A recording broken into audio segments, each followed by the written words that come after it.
126. Vamos fazer menção somente do verso de número 5 e o 6, para a gente ganhar tempo, que eu gosto de pregar. Amém? 5 e o 6. Os que semeiam em lágrimas cegarão com alegria. Aquele que leva preciosa semente, andando e chorando, voltará sem dúvida com alegria, trazendo consigo os seus molhos ou feixes. Amém? Os irmãos podem então se sentar, glorificando e adorando o nome do Senhor Jesus. Irmãos, coisa boa é a gente poder sentir a presença de Deus. É inegociável sentir a presença de Deus. A gente não pode nos permitir nunca, por nada, nem por dinheiro, nem por fama, por sucesso ou qualquer outra coisa, abrir mão da presença de Deus. Coisa boa é a gente ouvir Deus falando com a gente de uma forma tão íntima, tão íntima. Pastor Gilson, muito obrigada. Eu confesso que eu estava com muita saudade também. Ai, e a correria, né, não deixa a gente estar. Mas marcou hoje o Senhor este encontro. E eu estou muito grata a Deus, muito de verdade. Estava ansiosa para ver a pastora Renata e o neném, não posso nem chegar perto. E nem é gripe, é só uma alergia muito forte que está transformando em gripe. Então eu não sei o que está virando isso daqui. E hoje eu pensei, meu Deus, será que eu vou conseguir? Né? Ainda tem domingo, mas que o Senhor possa renovar, né, nossas forças aqui. A gente pode sair daqui louvando e bendizendo o nome do Senhor. Irmãos, eu estou muito feliz também de ver a cantora, essas princesas, Crislaine também, essas meninas lindas que louva. Ai, se eu louvasse 5% desse jeito, oh Jesus, mas é distribuído, né, um pouquinho para cada. Eu acho tão lindo o louvor, mas nem me atrevo, porque não dá, né? E por isso que a igreja é composta de um corpo, né? E cada um de nós temos algo para fazer. Então não pense que você está aí sentadinha, não está contribuindo, está assim. De alguma forma você está contribuindo. E eu fico muito grata a Deus de estar junto com vocês. Todos os irmãos, minha alegria, minha gratidão sempre. Hoje eu quase, pastor Gilson, por um triz. Eu falei, não consigo. Mas eu não tive coragem de fazer isso, Senhor. Mas a gente vai pregar, e a gente vai tossir, a gente vai pregar, e a gente vai finalizar, porque quem manda na obra é o Senhor. Então a gente vai pregar, porque a gente veio aqui, foi para isso. Foi ótimo esse felizinho, acredita? Aliviou muito. Sabe que eu acho que eu joguei muito dentro lá. É, né? Que coisa boa. Eu já vou até tirar uma foto antes de que eu passe para comprar. É, eita. Só não tem aqui, mas eu Sei que se ela quiser pegar pode aqui, deixar aí, ó. ajudou demais a conta.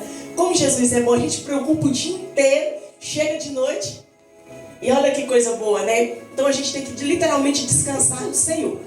Irmãos, nós estamos diante de uma campanha e eu fiquei impactada, porque o Salmo de número 126, a gente começa a ler, a esquadrinhar ele e dá uma vontade de chorar, porque ele é um salmo muito íntimo, né? Ele é um salmo onde assim, a gente vê que a gratidão dos irmãos, a alegria dos irmãos, né, pós-cativeiro.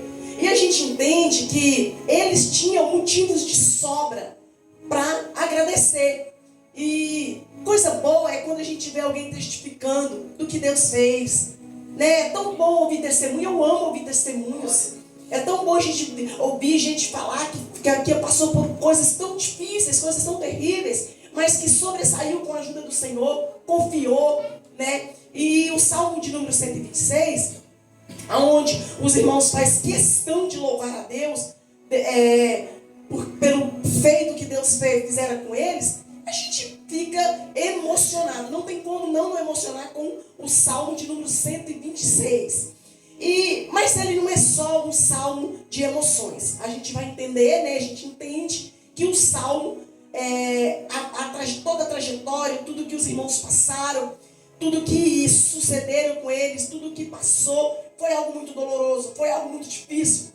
E a gente traz tanto isso para os dias atuais. Tanto, irmãos, tanto. E o porquê? Porque Deus tem falado tanto com o teu povo. Deus tem exortado tanto a igreja. Como Deus tem, irmãos, dizer assim, falado com a gente, nos exortado, nos confrontando constantemente. Entra culto e sai culto, e a palavra de Deus está sendo pregada. E os corações estão cada vez mais endurecidos, né? E cada vez menos as pessoas querem enxergar, cada vez menos as pessoas querem obedecer, cada vez menos as pessoas querem reconhecer que necessita de mudança, necessita de uma conversão genuína, de uma conversão verdadeira.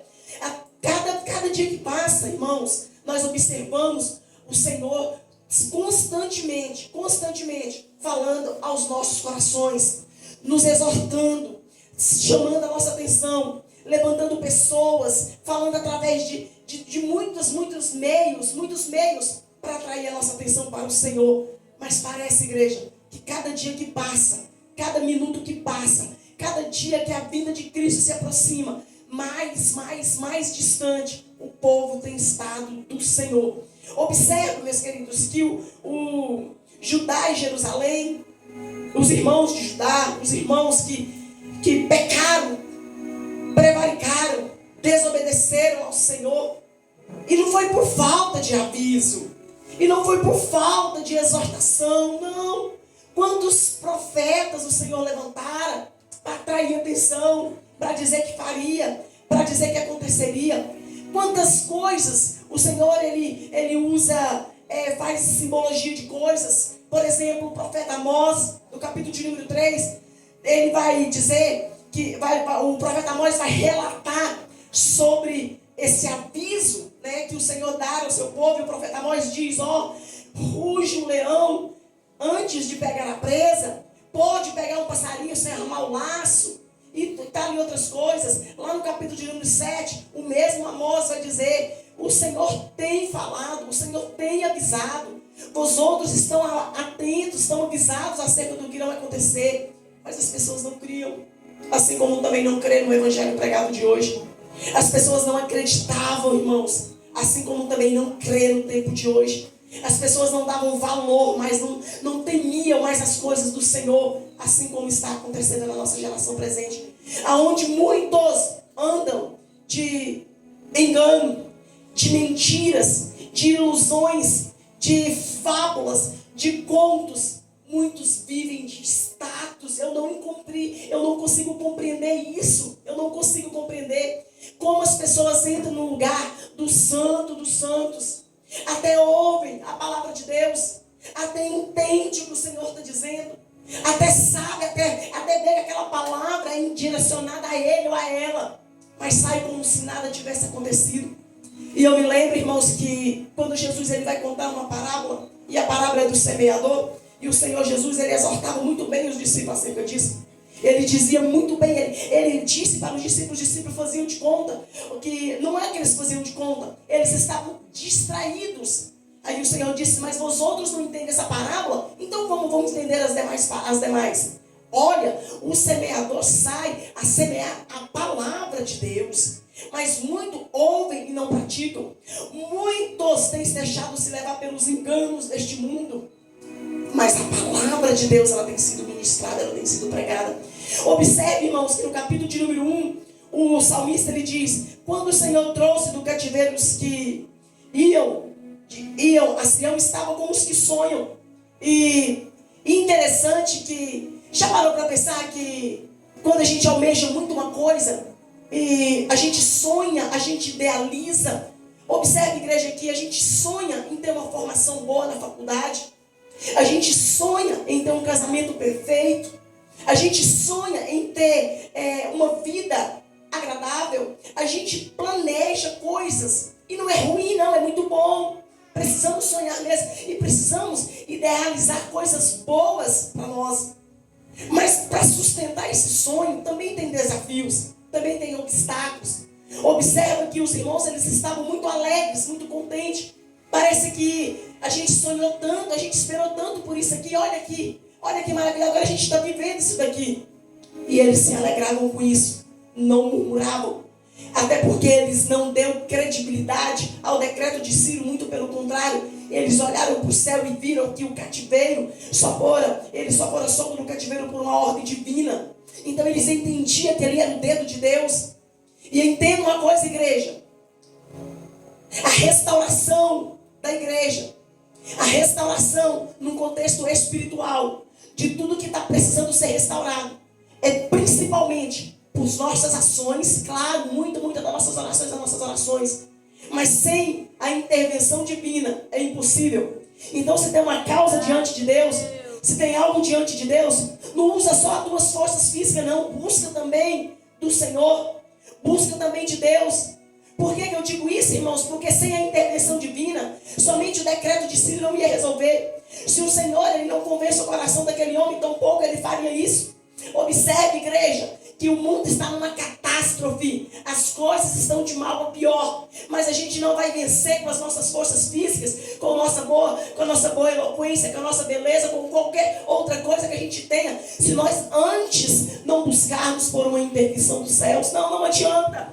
Não adianta a gente fazer campanha de sexta-feira, quinta-feira, não sei quantos dias, mas a gente não tem uma vida de relacionamento com Deus. A gente não tem uma vida de entrega com Deus. A gente não tem uma vida de busca, e é uma busca constante com Deus. Não adianta. Porque tem coisa, irmãos, que a gente vai fazer muito, vai lutar demais da conta. Mas principalmente a maior conquista, pode ter certeza que ela vai vir do alto para as nossas vidas. Observa que os irmãos estavam como os que sonham, alegres, contentes. E no capítulo de número 2, então a nossa boca encheu de riso e a nossa língua de cântico. E eu acho interessante, igreja, que já viu que a gente é muito ingrato. Às vezes nós não agradecemos pelas pequenas coisas. Já viu que tem hora que a gente não agradece pelo simples fato de nós termos conseguido colocar os pés no chão, de respirar, de poder contemplar a beleza de mais um dia. Não, mas se falta alguma coisa, se algo não me apraz, se algo não me abastece, já é motivo de murmuração. Já Deus me esqueceu, o Senhor não me vê. E interessante, igreja, que os irmãos não murmuravam. Não. Olha que aprendizado. Olha quanto aprendizado o Salmo de número 126 traz para as nossas vidas. A importância de sermos gratos e reconhecer o poderio de Deus. E reconhecer a onisciência, a onipotência e a onipresença de Deus. Não, de repente, você está aqui, você está achando que a sua casa não está sendo assistida. Está achando mesmo que aquele problema, aquela causa não está sendo assistido. Você está achando mesmo que é Deus, que o nosso Deus que nós servimos, Ele está vivendo só nesse quadriculado aqui, só aqui na igreja? Não. Ele é onisciente, Ele é onipresente, Ele é onipotente. A nossa entrega aqui, igreja, gera milagres, milagres, milagres, milagres. Talvez não até nessa geração futuras. É esse Deus que a gente está pregando. É esse Deus que nós servimos. É esse Deus que conhece a verdadeira entrega do teu filho. Ele conhece, Ele sabe quando nós somos firmes e constantes. Ele sabe quando a gente não desiste. Ele sabe que quando Ele promete, Ele faz uma promessa. Olha, é 70 anos. Olha, é tanto tempo. Tal isso, tal aquilo. A gente vai ficar esperando, a gente vai ficar orando, a gente vai ficar na expectativa da realização daquela promessa. Não é murmurando, não é questionando, não é cobrando, não é maldizendo, não é virando, fazendo cara feia. Não, muito pelo contrário. Aleluia. Observe, irmãos, que no capítulo de número 2 os irmãos expressam toda essa gratidão a Deus. E aí os outros reconhecem, porque ele diz assim: entre as nações, e se diziam entre as nações, grandes coisas fez o Senhor estes aí. De repente, igreja, a gente está vivendo uma luta no anonimato. Ai. De repente, a gente está vivendo uma prova no anonimato. De repente, igreja, alguém até vê a nossa dificuldade. Se vê. De repente, a gente está passando por um processo tão doloroso, tão difícil. E quando esse problema é exposto para fora, porque tem coisa que não tem como esconder. Alguém olha pra gente e diz: ah, lá vai uma perdedora. Ah, lá vai aquela que serve esse Deus aí. Uai, mas ele não é crente. Uai, mas ela não cantava na igreja. Uai, mas ele não era pastor de igreja. Uai, mas lá ela, não conhecendo a igreja, o Deus poderoso que nós servimos, não conhece. Não conhece, não entende que o tempo é dele. E quando, igreja, nós Nós passamos por processos, entenda isso. Entenda. Quando nós passamos por provações, processos que é necessário na nossa vida. É necessário. Porque os processos, ele não mata a gente. Não, muito pelo contrário. A provação vinda do alto, ela não acaba com a gente, não. Ela tem que nos fortalecer. A provação, ela precisa nos moldar, nos preparar para algo grande. Como que vai preparar para algo grande se não suporta uma provaçãozinha aqui, um trem ali? Como você vai enfrentar algo grande se não tem estabilidade espiritual e emocional? Como? Então nem tudo que vem na tua vida é para nos matar. Não. Igreja, todas as vezes que a luta chega, bate na porta, eu olho para o problema. Diante de Deus eu estou dizendo isso daqui. Eu já olho para o céu e falo, o Senhor quer extrair alguma coisa disso daí. Qual é a lição? Eu preciso ser aprovada. O que o Senhor quer extrair de mim diante dessa lição?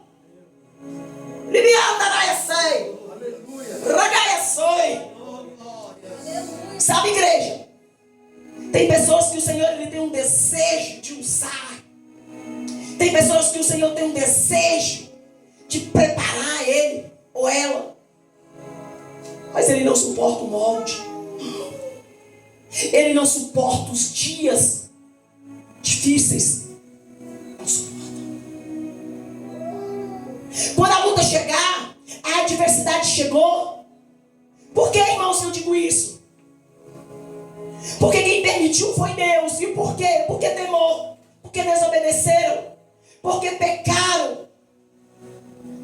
E é bonito dizer que Deus é amor, mas ele também é juiz, é fogo consumidor. Até rima. Mas vai viver na prática para ver. Vai. Então, muitas das vezes, quando a luta chega, e a maioria, 99%, porque eu digo, irmãos, que o diabo, e digo isso com autoridade e propriedade mesmo, ele não toca em quem está vivendo no centro da vontade de Deus. Não toca. Sabe por que ele ciranda na vida de uma meia dúzia de gente? É de gente que não tem temor. É de gente que não tem compromisso. É de gente que não tem uma vida com Deus. Mas a partir do momento que a gente vive uma vida pautada naquilo que Deus requer da gente, e a gente tem temor naquilo que está nas Escrituras Sagradas, e a gente tem vigilância, e a gente tem vida com Deus, cai à direita, cai à esquerda, cai atrás, cai na frente, no centro não atinge, e o que vier é para preparar. E o crente, ele tem que entender essas coisas e parar de ficar dando poder para o diabo, e parar de ficar dando autoridade para ele se levantar mais. Olha o que os irmãos fizeram, reconhecendo que eles erraram, pecaram, prevaricaram contra o Senhor. Grandes coisas fez o Senhor por nós, porque éramos desobedientes, errôneos, pecamos contra ele. Irmãos, será que é tão difícil se reconhecer o erro? E olha que nós somos tendenciosos a camuflar os nossos erros. Somos bons demais para apontar o erro dos outros.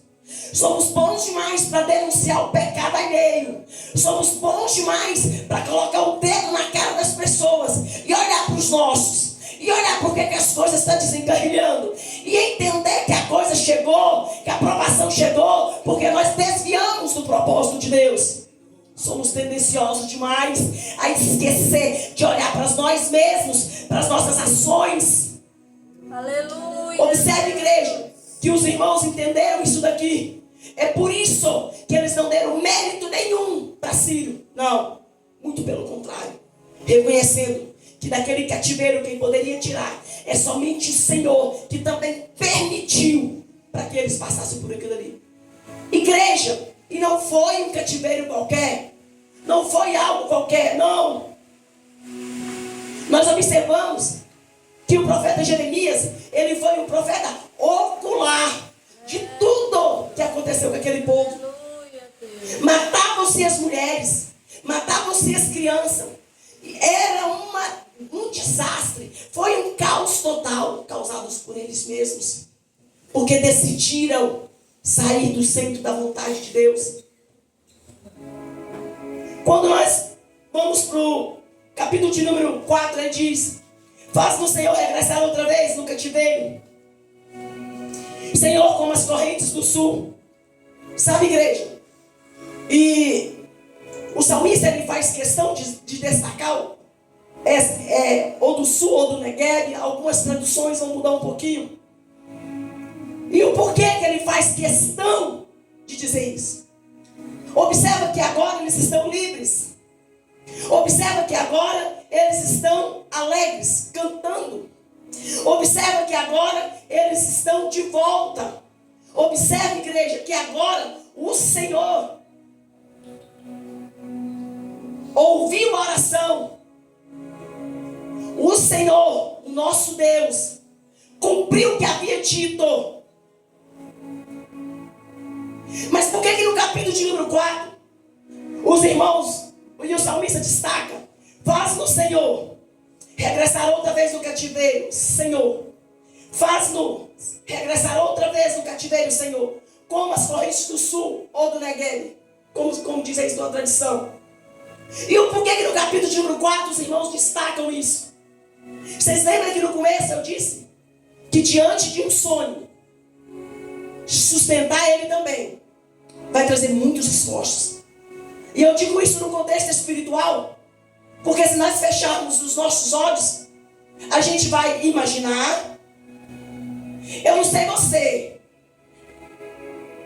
eu não sei qual é o teu grau de intimidade, mas será que você consegue imaginar como é o lugar da eternidade?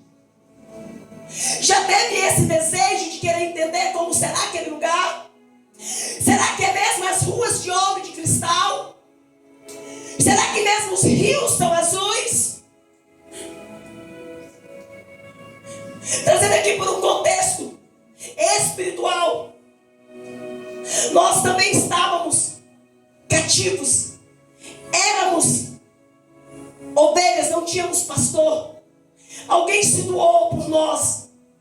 O nosso Jesus Cristo, ele se prontificou por mim e pela tua vida. Aleluia. E o que mais que a gente requer deste Deus? Alguma coisa mais, irmãos? Será que a gente não tem motivos para adorar a Ele? Será que nós precisamos de uma prova maior do que essa para adorar a este Deus? Olha que sacrifício. Se prontificou. Para mim e para ti é de graça. Aleluia, Deus. Não foi de graça, mas para nós é. E a gente também sonha, porque é um sonho. E a gente também está na expectativa do cumprimento da promessa. A igreja está na expectativa do cumprimento da promessa. Mas a gente tem coisas para vencer. A gente tem lutas travadas para lutar. Até porque a gente é soldado de guerra. O nosso nome está lá, escrito no livro da vida. E o nosso general de guerra está no campo com a gente. E nós também, irmãos, estamos em um combate. Quando o salmista destaca o capítulo de número 4, eles regressam. E o regresso também, irmãos, vai exigir algumas coisas. Esforços. Lembra da gente marchando aqui? Vai exigir também arregaçar as mangas e ir para o campo missionário. Vai requerer da gente também atitude. Atitude. Se tem uma coisa que está faltando nessa geração, é tomar uma atitude verdadeira. Porque quando os irmãos regressam, agora eles deparam com tudo destruído. Aleluia. Afinal, já se passaram muitos anos. Observa que quem, antes da promessa de 70 anos, quem tinha 20 anos, por exemplo, está com 90. Então se passaram muito tempo. E quando os irmãos eles regressam do cativeiro, está tudo destruído. Os muros estão abaixo. Agora tem uma briga política. Agora tem uma questão religiosa. religiosa. Agora tem opositores. Agora tem acusadores. Porque sonhar, irmãos, idealizar o paraíso é bom demais. Mas tirar do rascunho e tirar do papel e colocar numa vida de realidade vai muito além de só sonhar. Entendem isso daqui que eu estou dizendo nesta noite? Hoje eu fiquei o dia inteiro com essa palavra queimando no meu coração. Quando eles chegam, eles desanimam. Eles se entristecem. Por quê? Porque sonharam tanto, buscaram tanto. Porque almejaram tanto regressar. E quando chega, igreja, precisa da continuidade ao sonho. Quando o salmista destaca o capítulo de número 4, e ele diz: faz-nos regressar outra vez. Olha a comparação que ele faz. O porquê? Porque as correntes do Negueb, do sul, era um lugar muito seco, de uma sequidão, mas não era só qualquer coisa rara, não, era uma sequidão muito grande, montanhosa. Olha a comparação.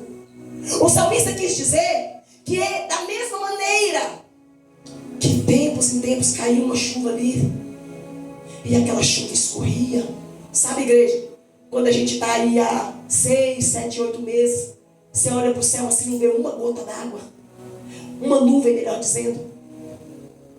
Sabe, igreja, quando você olha para aquela situação, você não vê jeito de sair dela.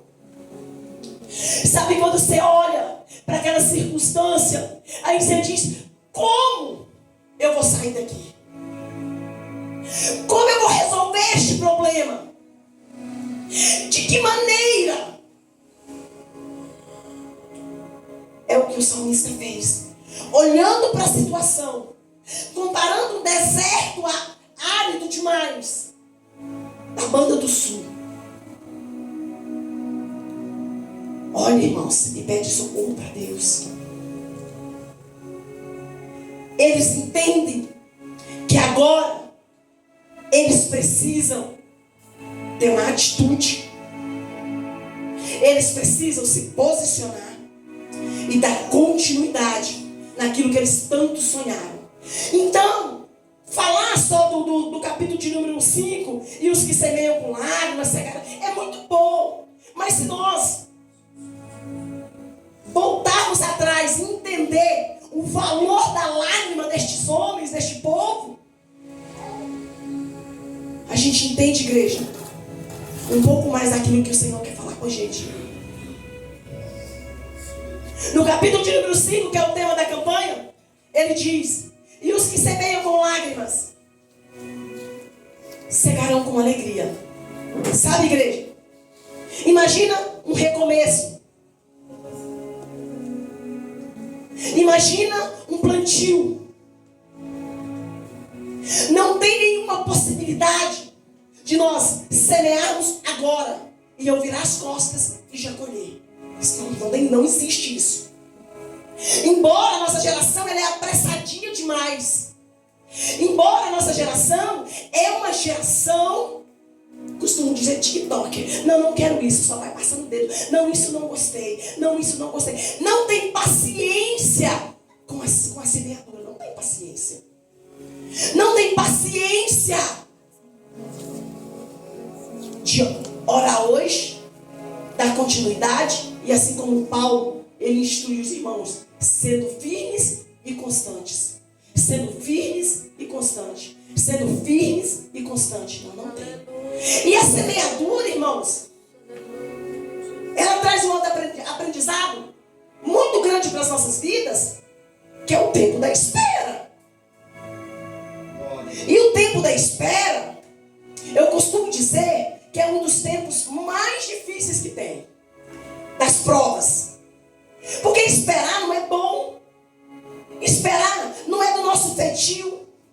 Esperar não é pra gente.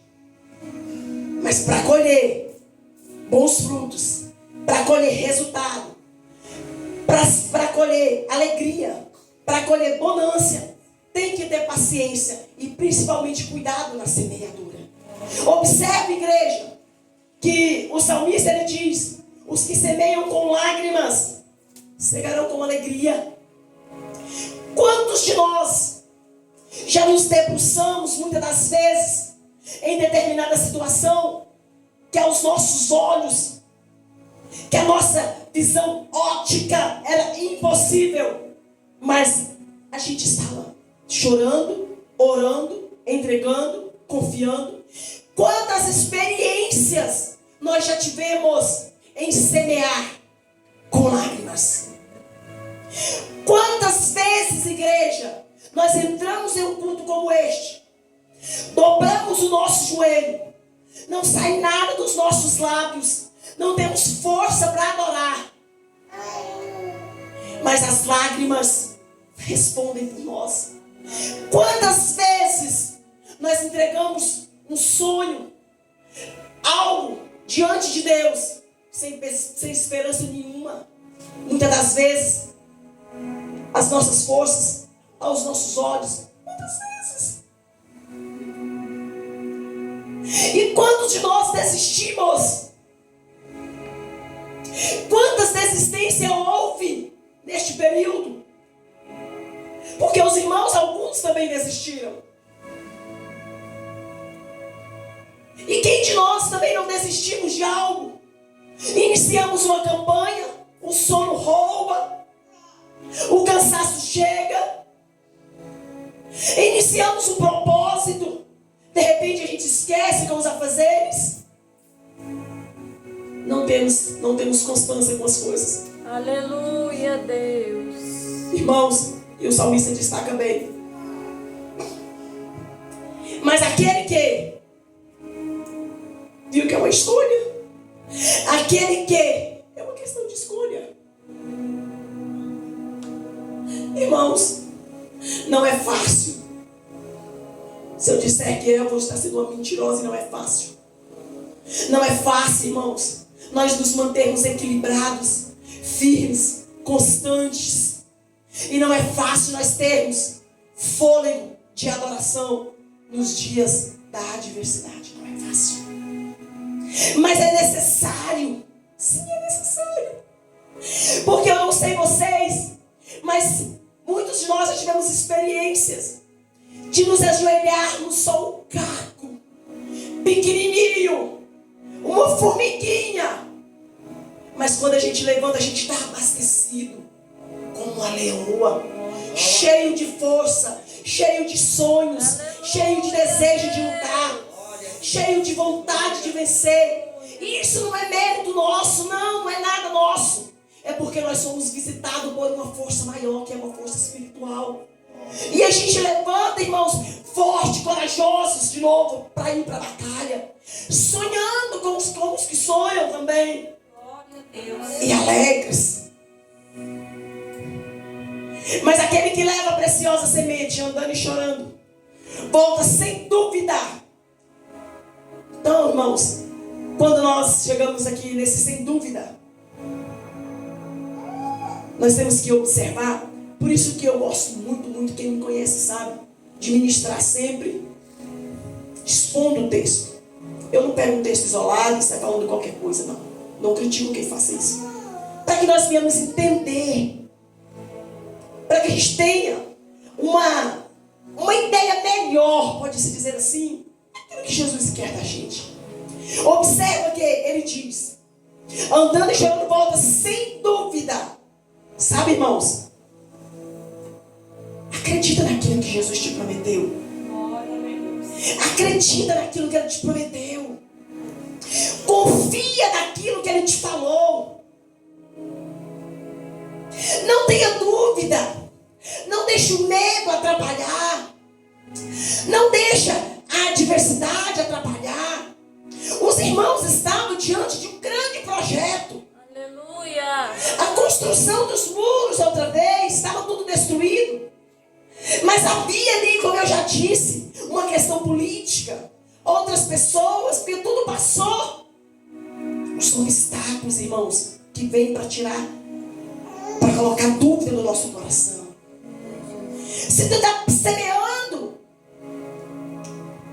se o Senhor já falou contigo, se Ele tem te direcionado, tem te dado a direção, o controle das coisas, não duvide disso, não duvide disso. Não deixe a distração te afaste, irmãos, de colher coisas boas. Não deixe que a vaidade te roube de colher aquilo que você semeou tanto tempo.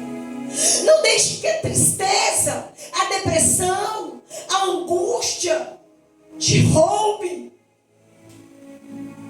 Não deixe que os dias maus coloque dúvida no teu coração acerca da promessa. Não deixe, igreja, que a perseguição do século te tire do caminho da promessa. Aleluia, Deus. Não deixa que os açoite. São tantos, igreja. Não foram fáceis para esse povo o regresso deles. Não foram fáceis para eles sustentar aquilo que eles tanto almejaram e sonharam. De repente, se fosse nessa nossa geração hoje, aonde se vê tantas pessoas depressivas, frustradas, não tinha igreja. Falo isso sem medo de errar. Não tinha controle emocional e espiritual. Não tinha, não iam suportar devido a tudo que eles viram no cativeiro, tudo que eles passaram lá. Tinha adoecido a mente deles, tinha adoecido a cabeça deles, se eles estivessem nessa geração que a gente vive hoje. E sabe por que muitas pessoas têm perdido a esperança da promessa? Por causa da adversidade, por causa das flechadas, por causa dos levantes constantes, do abandono. Por que, igreja, que eu digo isso? Porque eu nunca vi uma geração tão adoecida quanto essa nossa que nós estamos vivendo. Tão adoecida. Por quê? Porque criou uma dependência emocional em pessoas tão grande, que esquece da promessa que Cristo fez. Ei, eu estarei convosco todos os dias. Ah, mas me abandonaram, me largaram. Aleluia. Me deixaram, me traíram. E Jesus, aonde Ele fica? E Ele te abandonou. E Ele te deixou. Mas a promessa dele ainda está de pé. Ainda que. Inclui aí o que você quiser. A promessa está de pé. Glória a Deus. Ah, não me viram. Ah, não, ninguém gosta de mim. Ah, não vão com a minha cara. Ah, não me deram o que eu precisei, o que eu peguei, o que eu pedi. Ah, não me viram naquele culto. Não me reconheceram naquele ambiente. Não me notaram. Que dependência emocional, irmãos. E a gente tem que tratar isso. E a gente precisa restaurar isso. E a gente precisa procurar depressa mudar isso. Olhar para o Senhor. Olhar para o céu. Olhar para Deus. Por que a gente prega? A gente lê que Ele pode todas as coisas. Todas as coisas é possível. Mas quando é na minha vez, eu não acredito que é para mim. Mas quando é na minha vez, eu não acredito que pode acontecer comigo. Que negócio é esse? Sabe, igreja? Nós somos filhos, não somos criaturas mais. Quando nós resolvemos viver uma vida com Deus, um novo nascimento, quando a gente resolve viver uma nova, aceita ser uma nova criatura diante de Deus, agora nós não somos mais só uma criatura. Não. Agora nós já somos chamados de filhos. E o filho, e o pai, igreja, ele tem prazer Ele tem alegria em abençoar o filho. Aleluia. A gente que é mãe, a gente que é papai. Coisa boa é quando a gente pode oferecer para os nossos filhos algo que vai ser bom para eles. Assim também é Deus. Então, igreja, Ele conhece a nossa dor. Ele conhece a minha e a tua dor. Ele conhece a nossa causa. Ele conhece os nossos dias frios. Ele conhece os nossos dias quentes. Ele conhece a sequidão do deserto que atravessa as nossas vidas. Ele conhece. Então não precisa se descabelar, duvidar, perder o equilíbrio emocional, perder o equilíbrio espiritual. Não precisa dessas coisas, porque Ele conhece. E é por isso que o salmista diz: está difícil, está tudo destruído. Olha como estão os muros. Olha aí a oposição política. Olha aí novos povos. Olha aí a dificuldade. Olha aí, Senhor Jesus. Aí ele compara a sequidão do Negueb na banda do sul e diz: olha como está isso daqui. Olha o deserto que nós estamos. Mas no capítulo que termina, e eu finalizo aqui, ele diz: com alegria, mas aquele que leva a preciosa semente, andando e chorando. Irmãos, nunca será fácil. Não. Engana quem acha que é fácil. Engana quem acha que vai estar isento de lutas, provações, açoite, perseguição, perdas, abandono. Engana-se isso. Engana. Verdade, Deus. Então não é fácil. Por nossa vontade a gente nem estaria aqui. Nem estaria. Mas a gente ama tanto esse Jesus, irmãos, que a gente vem caminhando, lutando, torcendo. Difícil, mas a gente veio. E deu o nosso melhor ainda.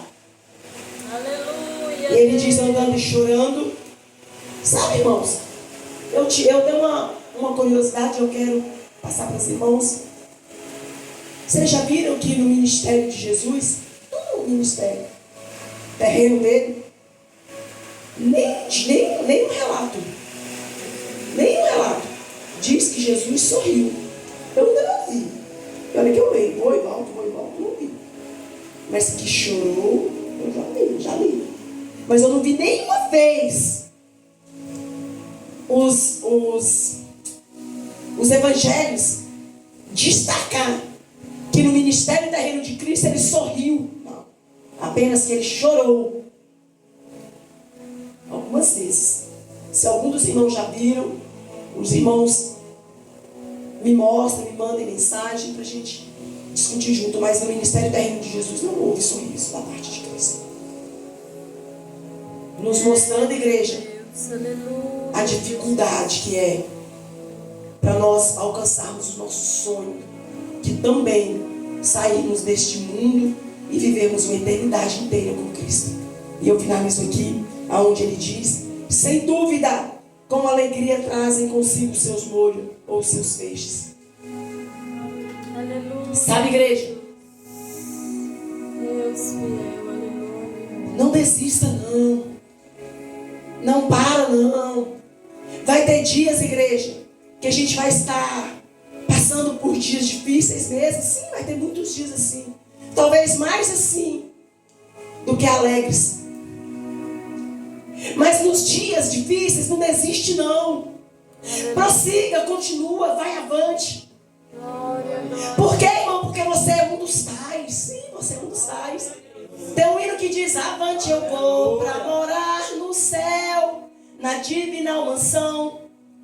Tem um gozo muito profundo, Jesus no coração. Para ir avante tem que ter Jesus no coração. Para dizer sou um dos tais, tem que ser o diferencial do mundo. Para viver promessas, igreja. Para um dia também ser beneficiário da promessa que Jesus fez para nós. Ele diz: não se turmam vossos corações. Crê em Deus. Crê também em mim. Ei, lá na casa do meu pai tem muitas moradas. Eu vou, mas eu vou voltar. Aleluia, Deus. É a promessa de Deus.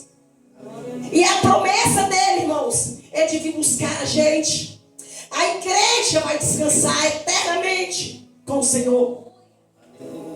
Então fica de pé. Aleluia, Deus. Não te desanimes. Deus fiel. Tem um menino da harpa cristã, eu gosto muito da harpa cristã, porque os uns que saem melhor assim. Não desanime, Deus proverá. Deus velará por ti. Deus, ele provém. Deus, ele cuida. Ainda, irmãos, que o nosso deserto está árido. Tem uma nuvem durante o dia nos cobrindo dele. Aleluia, Deus. Ainda que os dias, irmãos, não olha, leve isso para casa, diante de Deus. Toma isso para ti. É experiência minha. Não olha para o problema demais. Não dá muita ênfase para ele, não. Ai, mano, não é tão fácil assim, eu sei que não é. Olha para o dono. Olha para o consumador. Olha para o poderio de Deus. E o porquê que eu digo isso? Porque ele é médico dos médicos. É doença. Ele opera, não deixa nem sinal. Irmã, faltou isso e aquilo, o que mais? Ele é o pão da vida. Aleluia, Deus. Ele é juiz. Ele é advogado. Ele é o pai, ele é o redentor. Não tem nada que te falte. Se você olhar para ele e entender que mesmo diante desta causa, tem solução aí. Tem vida aí. Tem sinal de restauração aí, sim. Tem sinal. Começa a olhar para essas coisas pequenas também. Aí verás as coisas grandes sendo conquistadas, irmãos. Grande Deus, Pai Santo, Pai amado, Pai Celestial. Jesus está aqui, meu Deus, o teu povo, a tua igreja, meu Pai.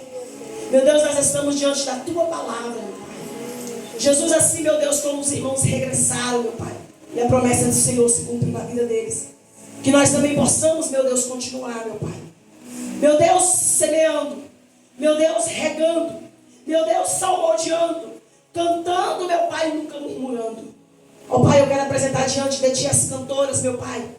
Nós somos instrumentados por elas de uma maneira toda especial aqui. Meu Deus, eu apresento diante de Ti, meu Deus, a cantora Vanessa e a sua casa. Meu Deus, eu apresento diante de Ti, meu Deus, a Crislane, meu Deus, e a tua casa. Meu Deus, a saúde dela, meu Pai. E tudo aquilo que precisar, meu Pai, que o Senhor possa visitar. Ó Deus, eu apresento essa casa de oração, a vida do pastor. Meu Deus, eu apresento, Senhor Jesus, a vida, meu Pai, daquela mulher, meu Pai, que está com aquela lepra, meu Pai, com aquela coceira. Nós não a conhecemos. Visita ela, meu Pai, nesta noite, se assim o Senhor quiser. Visita ela, meu Pai. Nós não sabemos o tratado do Senhor na vida dela, mas que ela possa, Senhor, reconhecer, meu Deus, o poderio do Senhor. Ó Pai, que o Senhor possa despedir o teu povo, a tua igreja hoje, de mãos cheias, de mãos vazias. E aonde eles chegarem, e aonde eles entrarem, e aonde eles colocarem as plantas dos pés dele, meu Deus, em um lugar de deserto, de sequidão, haverá, meu Pai, sinal de vida. Meu Pai, sinal de luz. Haverá, meu Deus, sinal de restauração, porque o teu povo está abastecido. Em nome do Senhor Jesus Cristo. Amém.